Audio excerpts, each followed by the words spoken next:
capítulo 13 de Lucas 13, a partir do versículo 22.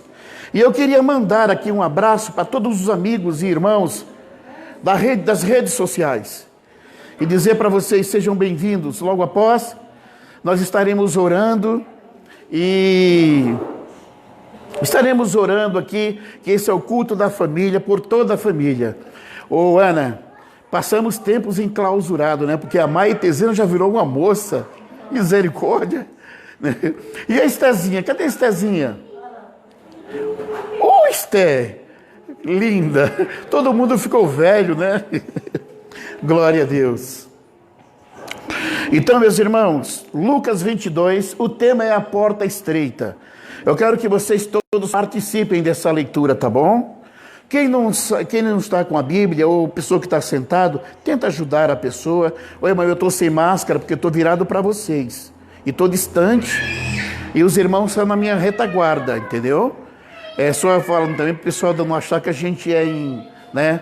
Nós aqui aguardamos a prefeitura liberar os cultos, só depois que liberaram é que nós abrimos a igreja. Hoje é o culto de abertura da igreja. Louvado seja Deus. Diz assim: percorria as cidades e as aldeias, ensinando o caminho para Jerusalém. Olha que coisa linda. Guarde isso, tá? E disse-lhe um Senhor: são poucos os que se salvam? E ele lhe respondeu: porfiai por entrar pela porta estreita, porque eu vos digo que muitos procurarão entrar e não poderão. Quando o pai de família se levantar e cerrar a porta, e começardes a estar de fora e a bater a porta, dizendo: Senhor, Senhor, abre-nos. E respondendo ele, vos disser: não sei de onde vós sois. E então começareis a dizer: temos comido e bebido na tua presença, e tu tens ensinado nas nossas ruas. E ele vos responderá: digo-vos que não sei de onde vós sois. Apartai-vos de mim, vós todos os que praticais a iniquidade. E ali haverá choro e ranger de dentes, quando verdes Abraão, Isaque e Jacó e todos os profetas no reino de Deus, e vos lançado fora. E virão do Oriente e do Ocidente, do Norte e do Sul, e assentar-se-ão à mesa no reino de Deus. E eis que o derradeiro que serão os primeiros, e os primeiros que serão os derradeiros. Louvado seja Deus. Senhor Deus, nós te louvamos por esse tempo, nós te agradecemos por esse tempo. Somos gratos a Ti, Senhor, porque nós vemos aqui uma parcela da Tua igreja e toda a comunidade aqui. Estão todos vivos. A morte sombria e covarde não alcançou os nossos irmãos. Portanto, Senhor Espírito de Deus, confia-nos agora tão grande, tão terrível desafio, tão maravilhosa e nobre tarefa, para transmitir a Tua palavra. Eu preciso da Tua ajuda agora, Senhor, para que eu venha dissertar aqui a Tua palavra para compreensão e elevo espiritual dos Teus filhos. Te pedimos agora em nome do Senhor Jesus, e todos digam amém e graças a Deus. Queridos irmãos, queridas irmãs, essa leitura era demais da conta e eu queria ter bastante palavras convincente. Eu queria ter essas palavras, mas eu tenho certeza que o tempo é pouco e que eu também não teria essas palavras certas para falar para vocês. Junto com esse versículo, Letícia, com esse texto, eu gostaria de voltar e ler o mesmo Lucas 9,51. Vamos ler Lucas 9,51, porque é uma confirmação do outro. Diz assim, Lucas 9,51, é só voltar um pouquinho. E aconteceu que, completando-se os dias para a sua ascensão, manifestou o firme propósito de ir a Jerusalém. Amém? Louvado seja Deus. Olha só, irmão, era senso comum no meio dos judeus que só eles entrariam no reino de Deus. Era senso comum. O reino de Deus, segundo os judeus, não era mérito de gentios. Não era para nós, Karina, isso era apenas para eles. Portanto, nas escolas rabínicas, aonde os rabinos ensinavam a eles tinham a plena certeza, tanto o fariseu quanto o saduceu, ele tinha plena certeza que o reino de Deus pertencia a ele. Outra coisa que me chama a atenção aqui nesse texto, meus irmãos e obreiro aqui da retaguarda, é que o versículo 51 do capítulo 9 diz que estava se aproximando, Letícia, a ascensão dele, ou seja, a morte dele, Val. Então, quanto mais a morte dele se aproximava, e ele sabia, porque ele é Deus, mais ele percorria vilas e aldeia. É como nós hoje, Karina, nós não sabemos que dia o Senhor há de vir. Eu vejo a minha esposa se gastando 24 horas, amém, Abner? Amém, Sueli? O tempo inteiro evangelizando. Por quê? Ela não sabe que hora o infarto vai acometê-la. Ela não sabe que hora um AVC vai cometê-la. E Jesus, ele vai sofrer o infarto dele. O AVC dele é a cruz. E ele percebe, Val, que a cruz está próximo. E ele precisa ir para Jerusalém. Por quê, Abner? Porque em Jerusalém dá-se-ia a Páscoa. Glória a Deus. Era uma festa anual, Letícia, que todo mundo vinha de todas as cidades circunvizinhas, todos os judeus, todo aquele que falava hebraico, ou grego, ou aramaico, mas que eles vinham anualmente de vários países do mundo para celebrar a Páscoa em Jerusalém. E Jesus, ele quis fazer um contorno. Jesus, ele quis fazer coincidir a morte dele com a Páscoa, proposital. Porque Jesus, ele é anunciado como Cordeiro Pascal, que tira o pecado do mundo. Então, ele não poderia ser morto depois da Páscoa ou antes da Páscoa. Olha o 51, 9:51. E aconteceu que, completando-se os dias para a sua ascensão, ou seja, aconteceu que completou os dias para a sua morte. Aleluia. Ele coincidiu, olha a parte B do versículo, da sua ascensão, manifestou o firme propósito de ir para onde? Para Jerusalém.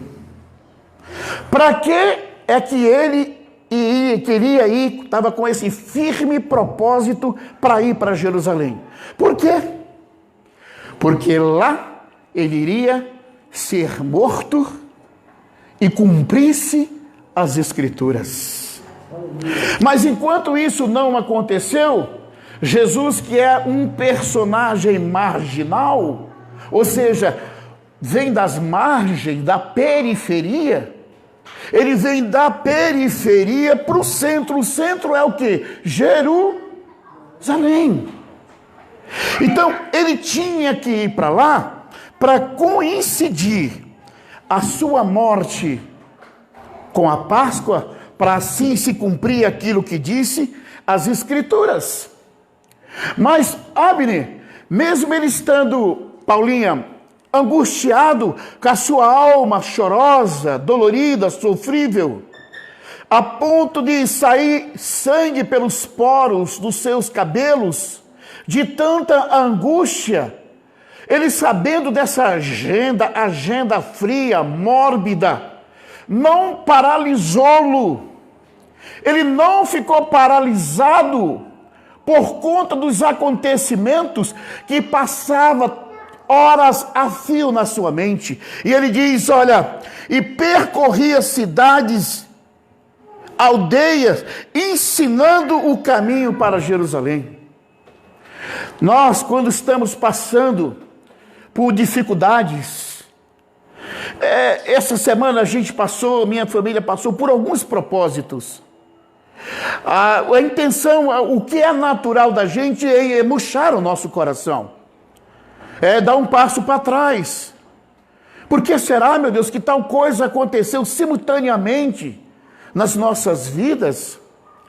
Mas quando nós nos colocamos de joelho, Val, e que o Senhor fala conosco, pela manhã, pela madrugada, ou quando você está em espírito e de oração, em comunhão com Deus, digamos assim, Ele vem conformar a você e dizer, calma, tudo isso é bens materiais. Tudo isso, Albino, tudo isso, igreja, é desse plano, é desse mundo, Verônica. Isso a gente não vai levar, e a nossa viagem é repentina. Não pode nos paralisar o medo, não pode nos paralisar a dificuldade, o terror, o espanto noturno, o desemprego, a doença, a fome, as perdas, a depressão, a angústia, não pode fazer voltar atrás. Olha o que diz, querido, ele percebeu que era aqueles dias que ele iria morrer. Essa cena, o seu coração envelopou-se, entristeceu-se, mas não apiou os seus pés para desenvolver um projeto que desde a eternidade ele foi designado a fazer. E a morte de cruz, Letícia, era algo comum entre os romanos. Flávio Josefo chega a dizer que na Revolução de Massada, quando o general Tito invadiu Jerusalém, crucificaram tantos judeus e faltou madeira na floresta para crucificar. Então a crucificação de homens eram coisas comuns. Porém, todavia, no entanto, a crucificação de Cristo, ela tinha sido planejada já desde a eternidade, e ele não podia morrer nem a pedradas, nem caindo de um precipício. Ele tinha que passar pela cruz, e o texto diz que a sua hora estava chegando, e ele se apressou para difundir o reino de Deus, porque o evangelho não é, irmão, para arrumar casamento, para arrumar emprego, para curar doença, para curar depressão. O evangelho é para difundir o reino de Deus. Mesmo que você esteja com a guilhotina no pescoço, você tem como obrigação de pregar o reino de Deus. Jesus está à sombra da cruz, com a guilhotina no pescoço, seu coração triste e envelopado, mas as suas pernas percorriam cidades e aldeias pregando o evangelho. Aleluia. Aleluia. Glória a Deus. Quando é que a gente vai crescer, hein? Quando é que a gente vai ser um como ele? Quando é? Quando é?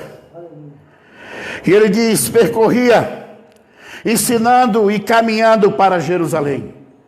Ou seja, a sombra da cruz nas costas, Verônica, a morte diante dos seus olhos, o coração triste, e ele dizendo, eu tenho que ganhar tempo, eu quero mais tempo, eu vou naquela aldeia, eu vou na outra, eu quero ir nessa cidade, eu quero ensinar aqui, porque eu vou ter que ir para Jerusalém, e tudo conduzia para Jerusalém, e ele foi para Jerusalém. Ele não foi para Jerusalém para ser recebido como um rabi, que seja das escolas rabínicas, que seja da Hillel, que seja da escola de Shammai. Não foi. Ele chegou ali como um intruso. Ele chegou ali como uma pessoa detestável. Sabe por quê, meus irmãos? Que Jesus era um homem detestável. Porque ele não fazia complacência, ele não fazia troca. Porque todo mundo precisa de barganha para viver. Ou quase todo mundo. De troca. Eu te dou 10, você me dá 20. Jesus, não. Não. É por isso que eu digo para vocês, os seguidores de Jesus, irmão, ele não é unânime. Ele anda no contrafluxo. Normalmente ele não é aceitado. Por quê? Porque ele traz a mensagem do ser mais glorioso do mundo, que já pisou nessa terra, mas que a mensagem desse ser maravilhoso choca diretamente com a nossa natureza caída e perversa. Nós somos perversos, irmão. Se não for a misericórdia desse Deus no nosso lugar, nós vamos ver aqui no texto. Portanto, irmão, você que tem a oportunidade para evangelizar uma pessoa, faça como a Rose, evangelize, não perca tempo. Sabe por quê? Se o marido não fizer por onde evangelizar a mulher, o marido, ele sendo cristão, ele vai responder diante de Deus. Se o noivo não evangelizar a noiva, mas dar mau testemunho, vai responder diante de Deus.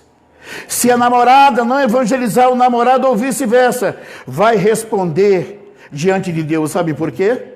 Porque Jesus, à sombra da cruz, ia caminhando para Jerusalém, sem tempo, pregando em aldeia e em cidade.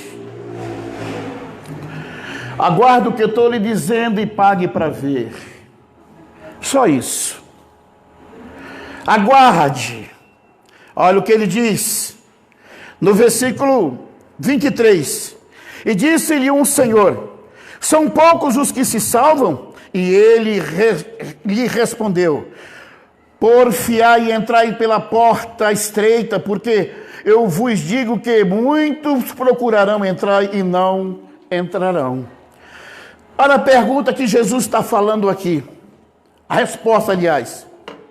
Ele quer dizer que esse moço que perguntou a ele é judeu. Porque para ele, somente que entrava. Jesus quis dizer aqui, olha, pouco me importa se muitos vão entrar ou se poucos vão entrar. Jesus não tem a síndrome da numerologia. Jesus quis dizer, se muito entres ou poucos entre, você entrará? É isso que ele está dizendo. Porfiai e entrais pela porta estreita. Se for entrar muitos, você está no meio deles? Se for entrar poucos, você estará no meio deles? É isso que Jesus está dizendo. Porque entrar pelo reino do céu, entrar no reino de Deus, requer de nós renúncia. Irmão, se a porta é estreita, o caminho, idem. E é muito fácil, irmão, você trilhar um caminho estreito. Você vai daqui na porta onde está o Gabriel, em cima dessa cerâmica. Você vai tranquilo, botando um pé sobre o outro, você chega lá rápido. Mas essa mesma cerâmica, com um abismo de 10 metros de um lado, 10 metros do outro, eu duvido ele caminhar até lá. Se manter no caminho estreito é difícil. Servir a Deus, dizer que serve a Deus é uma coisa. Mas se manter no caminho é o caminho estreito. É renunciar o nosso próprio ego, nosso próprio desejo. É parar de ficar, eu sou o centro do universo. É amar primeiro o outro, tendo como amor o outro referência a si mesmo. O reino de Deus não é para todo mundo, disse ele. Pouco me importa se entra poucos ou muitos. A pergunta poucos ou muito, você faz parte do pouco e do muito? Eu lanço a pergunta para a igreja, você não precisa me responder. É difícil.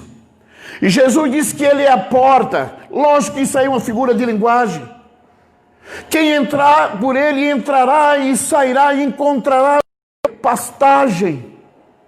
Porque ele é o bom pastor, e o bom pastor dará vida pelas ovelhas, ao contrário do mercenário.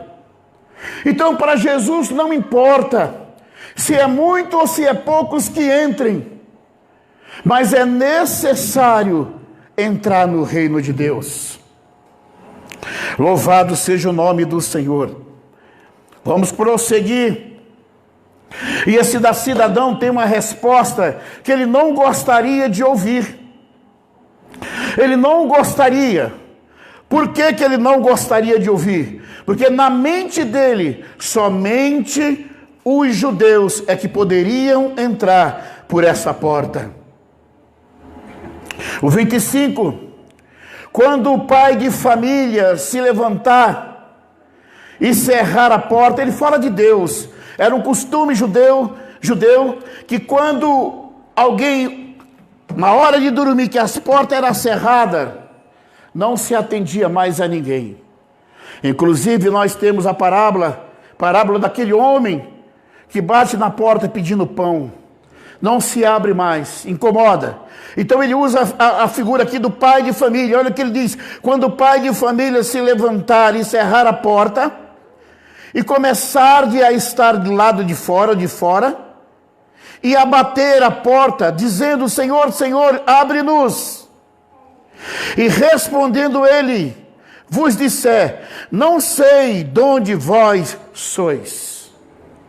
Isso fica claro que ele está falando para os judeus, para aqueles que se achavam detentor da salvação, se achavam os caras, que os gentios não tinham mérito, a salvação para eles era meritória, e o mérito era o quem? Abraão. Eles chegavam a dizer que eles eram filhos de Abraão, e por isso eles eram dignos do reino do céu, e que nós estávamos de fora.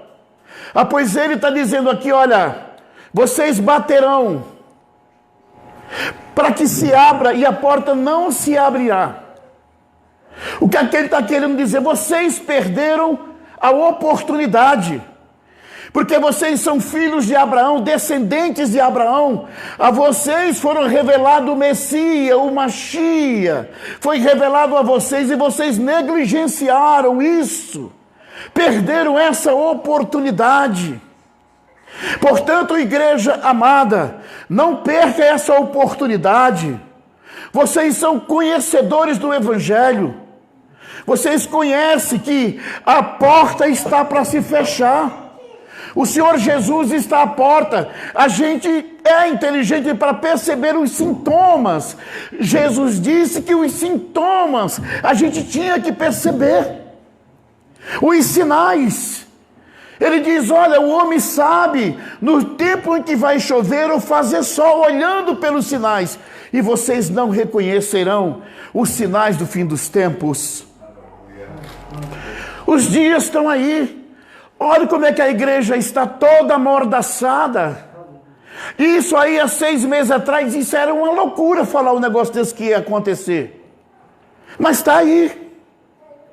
Porque as coisas acontecem repentinamente, e a vinda dele será também repentinamente. Os sinais estão aí, irmão, não se engane. A porta vai fechar. A porta da graça vai fechar. Ele abriu essa porta para a gente passar. E em vez da gente passar essa porta, nós estamos do lado dela, ao pé da porta. Nós temos que passar pela porta. Ele não disse passar pela porta, mas nós não queremos passar. Estamos em volta da porta. E o que é que nos faz ficar em volta da porta e não passar, Abner? O texto vai dizer, mas eu vou adiantar: iniquidade. Apartai-vos de mim, vós que pratiqueis iniquidade. Não é isso que o texto diz? Então a gente entende por que eles não passavam pela porta. Mas vamos para o texto, irmão, que o texto é riquíssimo e maravilhoso. Olha que coisa gloriosa. Olha só, 25 de novo. Quando o pai de família se levantar e cerrar a porta e começar a estar de fora e bater a porta dizendo: Senhor, Senhor, abre-nos. E respondendo ele, vos disser: não sei de onde vens. É brincadeira falar isso para os judeus? Diante deles ali, Letícia, estava a porta. Quem era a porta mesmo? Quem era a porta? Mas eles não queriam, ainda vivendo as velhas práticas mosaicas, os velhos costumes mosaicos, e a porta do lado deles ali, pedindo para que eles passassem, mas eles estavam em volta da porta. Olha o 26, e então começareis a dizer: temos comidos e bebidos na tua presença, e tu tens ensinado nas nossas ruas. Irmãos, nós não comemos e bebemos aqui? As igrejas não são assim? O pão e o vinho na ceia do Senhor? Bebemos na presença dele? É diferente dos judeus? Quando a porta fechou, foi isso que ele reclamou do Senhor. Como pode então nos rejeitar? Como pode então nos abrir a porta? Nós comemos e bebemos na tua presença. Nós estávamos na tua presença. Tu mesmo ensinaste nas nossas ruas. Nós conhecemos a tua teologia. Nós sabemos da tua doutrina. Agora não querem nos abrir a porta? Por quê? Nós te conhecemos. Essa palavra, irmão, ela serve para nós. Para que nós venhamos, sabe, Vanderleia, não brincar de cristão, sabe, Vinícius, assumir a posição pela qual nós somos chamados, porque quando essa porta cerrar, nós iremos dizer, Valquíria, a mesma coisa a ele, no grande dia do Senhor, e ele vai dizer: de onde vocês vêm? Quem são vocês? O senhor não me conhece? Você quer saber de onde eu vim? Tá, eu venho da sua casa. Eu sou um dos seus. Eu comia na sua presença. Eu bebia na sua presença. Tu mesmo nos ensinava. Por que pergunta de onde vens? O texto. Louvado seja o nome do Senhor. A abertura da igreja, uma palavra dessa, e ninguém merece, né, irmão? Merece ou não, Val? Essa igreja é terrível. Merece, não merece, Glória? Merece, Manuel? Então vamos descer. Jesus de Nazaré, tem misericórdia da minha vida. Ao 27 ele diz: e ele vos responderá: de onde vós sois? Apartai-vos de mim, vós todos os que pratiqueis ou praticais a iniquidade. Meus irmãos e minhas irmãs entenderam por que eles não entraram na porta? Meus irmãos entenderam por que eles não queriam passar na porta? Eles ficavam ao pé da porta, quer dizer, meio crente e meio mundo. Amém? Em casa é crente, ora e tudo mais. No serviço é o mundano. As suas práticas é de mundano. As suas conversas é de mundano. A sua conduta é de mundano. A sua vida profissional é de mundano. O seu comércio é de mundano. A forma que se comporta é camaleônica, é de mundano. O seu namoro é de mundano. O seu mundano. Então, por que ele não quer passar na porta? Olhe para mim. Por que eles não querem, Verônica, passar na porta? Jesus disse: de onde sois? Eu sou a porta, mas vocês não passaram, porque vocês praticam a iniquidade. O que leva um homem não se converter, o que leva uma mulher não aceitar a Cristo e ter uma vida piedosa, chama-se iniquidade. Essas pessoas envelhecerão na igreja com o melhor pastor do mundo. Tem algum pastor aqui melhor do que Jesus? com o maior pastor do mundo, com o maior professor do mundo, mas não aprenderão, sabe por quê? Porque pratica a iniquidade. É isso que o nosso Senhor Jesus está falando. E ali a Bíblia diz, olha querido, 28, e ali haverá choro e ranger de quê? Choro aqui, por conta da condenação eterna. Preste atenção. Choro por conta da condenação eterna. Ranger de dentes, ódio. Ódio. Olha aqui, pastor. Você que não ensina a sua igreja. Você que só nega ou que nega as doutrinas fundamentais do Evangelho. Para ensinar um Evangelho de barganha. Um toma lá da cá falando de prosperidade e de riqueza. Essas pessoas rangerão os dentes por sua causa, porque você não ensinou. É como se ele diz, olha, o meu pastor não me ensinou. Ele não me falou disso. Eu não sabia. Aos prantos por ter perdido a sua salvação. Se levantará odiando o pastor que a vida inteira barganhou o evangelho santo, sacro, por finanças, por dinheiro. Portanto, irmãos, tome cuidado com quem ensina você. Se primeiro essa pessoa que ensina vive, se não viver, repreenda em nome de Jesus. Porque está cheio de pregadores, ensinadores, mas a sua vida, ou a vida deles, não condiz com aquilo que eles pregam de cima do altar. O pregador, ele tem que dizer o que ele prega, dizer o que ele prega, porque senão é falso o seu cristianismo, é falso, e nesse dia haverá muito ranger de dente é ódio, ira. A ira aqui não é porque perderam a salvação e nem de Deus, porque não ensinaram, porque não pregaram o verdadeiro evangelho. Eles serão condenados, descerão para o tormento eterno, mas odiando aquele que o ensinou, e o que ensinou encontrará ele também lá no vale de Rinom. Ali a Bíblia diz que o fogo não apaga e o bicho da carne nunca morre. 29, vamos terminar. 28, a parte B. E olha que coisa triste. Por que ele vai ficar triste? E ali haverá choros de ranger de dente. Quando verdes, olha que coisa, irmão, Abraão, Isaque e Jacó, e todos os profetas no reino de Deus, e vós lançado fora. Olha só, irmão, olhe para mim. Quem for condenado, verá os maiores homens que a terra já pôde produzir. Os amigos de Deus estará sentado numa mesa ao lado do Cordeiro de Deus e o Senhor Todo-Poderoso.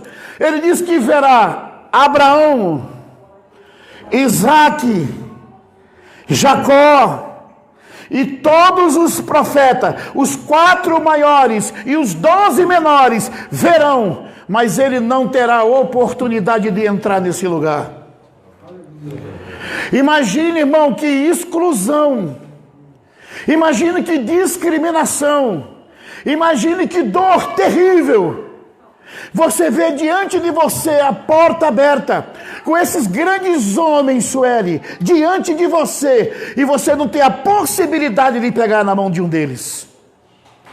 A porta está cerrada para você, e aqui nós entendemos que a porta é como se fosse meia porta, porque se ele está fechado e você tem visão, então é meia porta. Você contempla lá por cima dessa meia porta todos, mas para você mesmo está cerrado. A pergunta que eu quero fazer a você, igreja amada, Paulinha, querida, vale a pena estar na igreja com a possibilidade de ser condenado? Não vale a pena. Você se nega de viver os prazeres do mundo e nem vive os prazeres de Deus. Você sabe essa vida que você está levando, se você morrer hoje, isso vai acontecer na sua vida. Você verá os grandes patriarcas, mas você mesmo não terá acesso ao reino de Deus.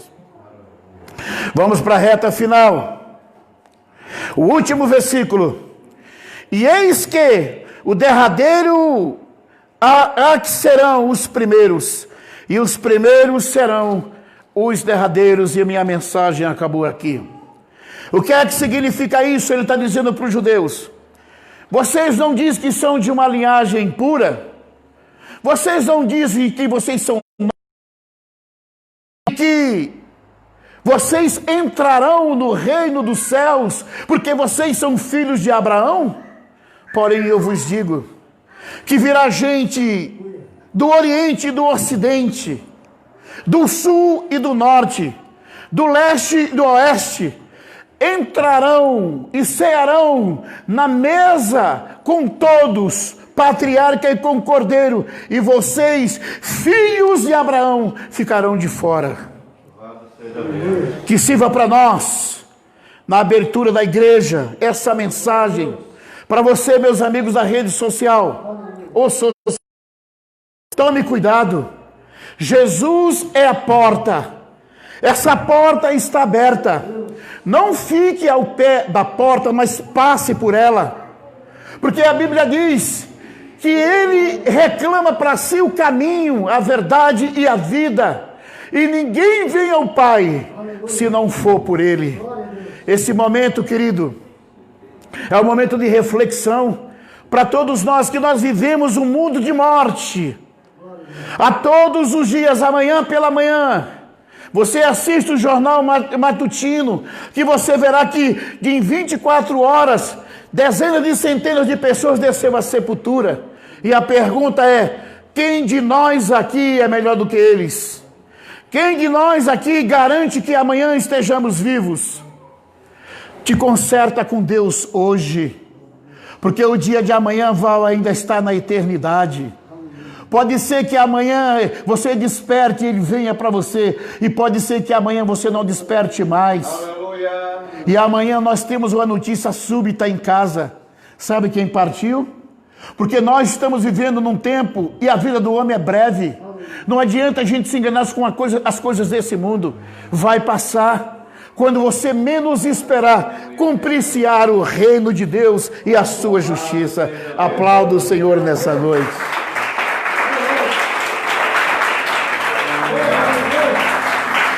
Glória a Deus.